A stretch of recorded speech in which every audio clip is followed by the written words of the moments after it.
ada hubungan antara manusia dengan manusia yang lain yang sifatnya abadi meskipun orangnya sudah mati, dan ada hubungan yang sudah diputus.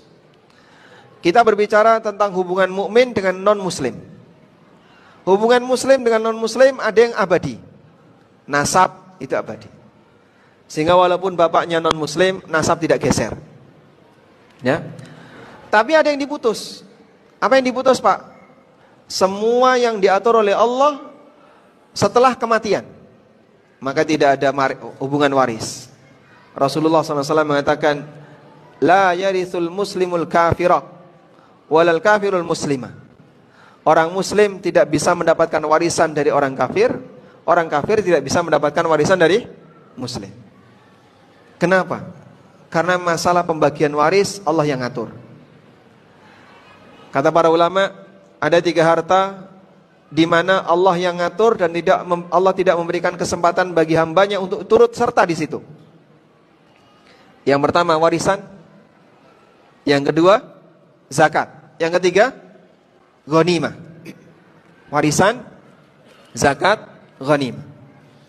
Sehingga pada posisi 3 ini Allah yang menetapkan.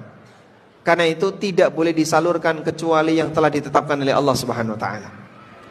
Walaupun punya hubungan kedekatan bapak dengan anak, tapi begitu salah satu mati dan beda agama, maka sudah tidak ada lagi hubungan waris. Nasab tetap berlaku karena nasab tidak hilang, tapi waris tidak berlaku. Meskipun jamaah, sebagian di antara sahabat mereka lebih senang bernasab dengan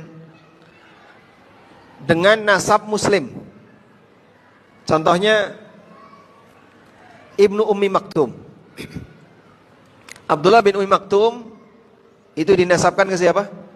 Ibunya, Ummu Maktum. Sehingga beliau lebih dikenal dengan Ibnu Ummi Maktum, Abdullah bin Ummi Maktum, karena bapaknya mati kafir. Ibnu Mas'ud radhiyallahu anhu, Abdullah bin Mas'ud. Abdullah bin Mas'ud lebih senang kalau beliau dinasabkan ke ibunya, karena ibunya muslim, sementara Mas'ud mati kafir.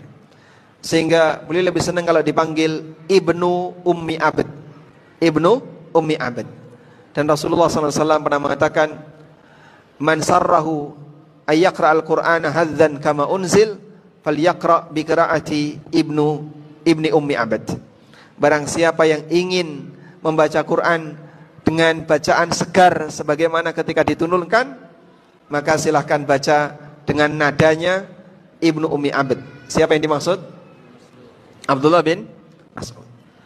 Kenapa beliau dinasabkan kepada ibunya? Karena ibunya muslimah, sementara bapaknya mati kafir.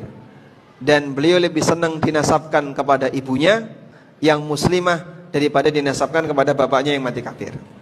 Walaupun nasab itu tidak hilang.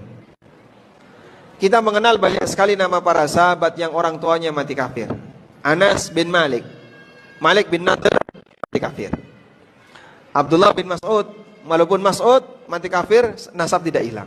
Umar bin Khattab gak jelas agamanya, sehingga Umar tetap dinasabkan kepada bapaknya, karena nasab tidak bisa hilang. Maka jangan menggeser nasab, sebab menggeser nasab termasuk di antara praktek dosa besar, walaupun beda agama. Tapi untuk aturan yang telah Allah tetapkan pasca kematian, yang itu tetap bertahan, maka tidak boleh atau sifatnya putus ketika orangnya mati dalam kondisi beda agama. Wallahu a'lam.